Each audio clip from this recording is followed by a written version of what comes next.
उधार की बहू। दिखावा बहुत ही खराब बीमारी है।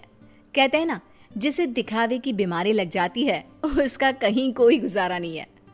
एक दिन राधा पड़ोसी से कहती है वो क्या है ना, मेरी बहन आ रही है आज शाम को 2 घंटे के लिए।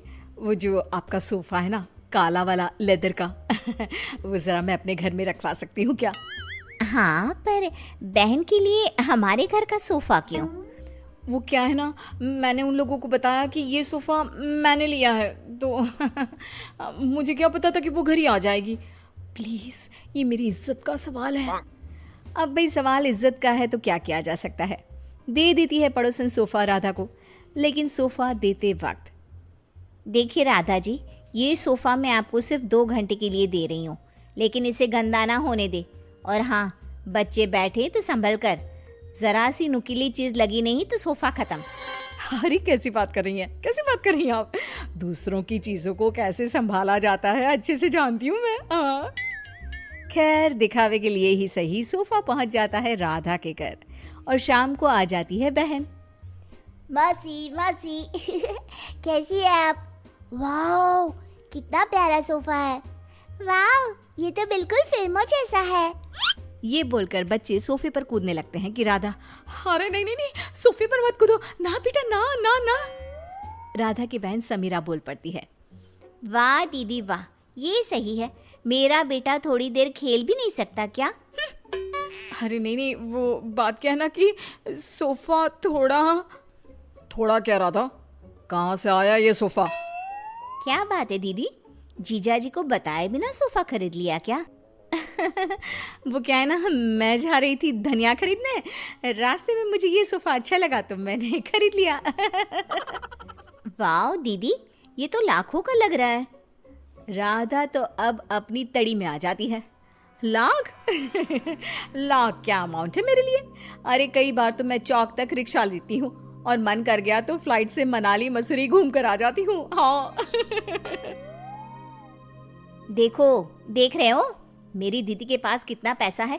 जीजा जी कितना पैसा कमाते हैं कि लेने निकलती है 10 रुपए का धनिया और ले आती है लाख रुपए का सोफा। तभी पीछे से कुछ फटने की आवाज आती है। माँ। अरे अरे अरे, क्या हो गया बच्चा? सभी देखते हैं कि बच्चा जमीन पर गिरा होता है और उसके हाथ में सोफे का कपड़ा होता है। बच्चे ने सोफा फाड़ दिया होता है, जिसे देखते ही राधा बौखला जाती है। अरे ये क्या कर दिया? राधा को तो न जाने क्या हो जाता है, वो जोर जोर से रोने लगती है। अरे क्या हो गया? फट गया तो दूसरा ले लेना, फिर कभी मिर्ची धनिया लेने निकले तब ले लेना। क्या समीरा, कैसी है तुम्हारी दीदी? इतनी छोटी सी चीज के लिए ऐसे रो रही है जैसे खुद खरीदा सोफा नहीं, पर हम लोगों को दिखाने के लिए पड़ोसी से मांग लाई हो वो सोफा पटा हो। समीरा, क्या सच्ची? हाँ, वैसे मुझे याद आ रहा है, पड़ोसी के घर थोड़ी देर पहले ही ये सोफा उतारा जा रहा था। वैसे दीदी ये कर सकती है, उनसे यही उम्मीद है। लेकिन दीदी, ये तो मैं थी, आपकी छोटी बहन, मुझसे दिखावा करने की क्या जरूरत थी? मुझे माफ कर दे, मैं आपसे किसी का सामान लेकर नहीं आऊंगी। अरे अगली बार की छोड़ो, इस बार का क्या करेंगे? ये सोफा कैसे? जीजा जी, मैंने फैशन डिजाइनिंग का कोर्स किया है, मैं सोफा अभी ठीक कर देती हूँ, पता भी नहीं चलेगा कि ये कभी फटा भी था। बस फिर क्या था, समीरा सोफा ठीक कर देती है।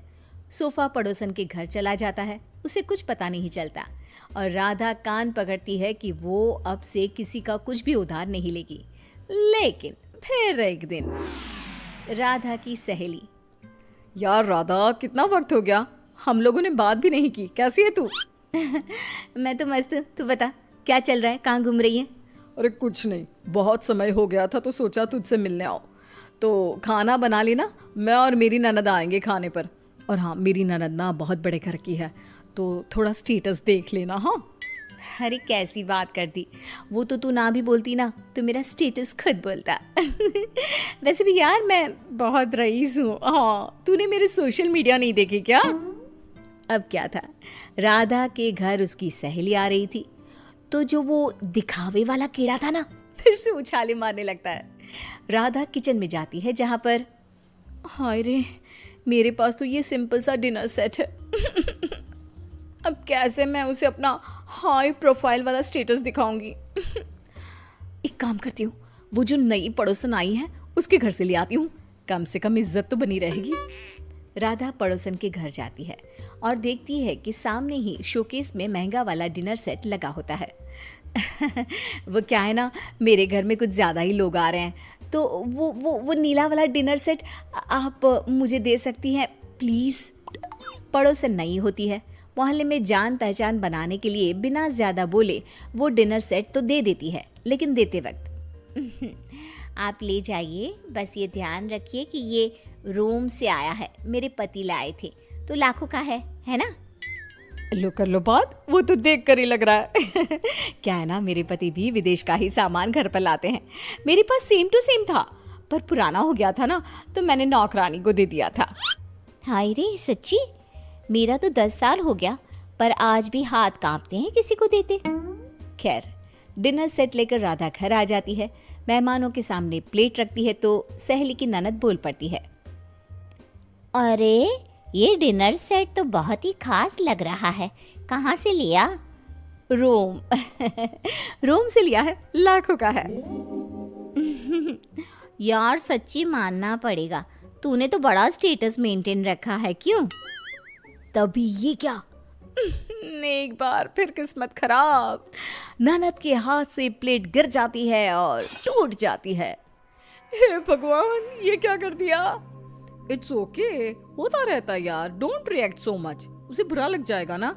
अरे लगे बुरा, मुझे क्या है, ये प्लेट तोड़कर खाना कौन खाता है। पैसे निकाल, मैं कह रही हूँ निकाल पैसे। अरे कैसी बात कर रही है, लाखों रुपया है ना तेरे पास तो। हाँ तभी बोल रही हूँ कि पैसे निकाल, नहीं तो पुलिस को बुलाती हूँ। वैसे भी क्या बोल रही थी तू, बहुत पैसे वाली है ना ये, तो बोल लाख रुपए दे, फिर ही जाने दूंगी मैं इसे यहाँ से। खाया पिया कुछ नहीं, प्लेट तोड़ा लाख रुपए, चलो भाभी। सहेली की ननद क्या करती, पर्स में से पैसे निकाल कर दे देती है और वहां से चली जाती है। हाय रे, अब मैं क्या बोलूंगी पड़ोसन को। तभी राधा का बेटा, माँ ये देखो, मैंने वो टूटी प्लेट कैसे फेविक्विक से जोड़ दी, लगी नहीं रहा ना कि ये कभी टूटी भी थी। राधा प्लेट देखकर खुश हो जाती है, वो बच्ची को प्यार करती है और भागकर डिनर सेट पड़ोसन को दे आती है और घर आकर नोट गिनती है। क्या सोचा था, हर कहानी के अंत में सबक ही मिलेगा।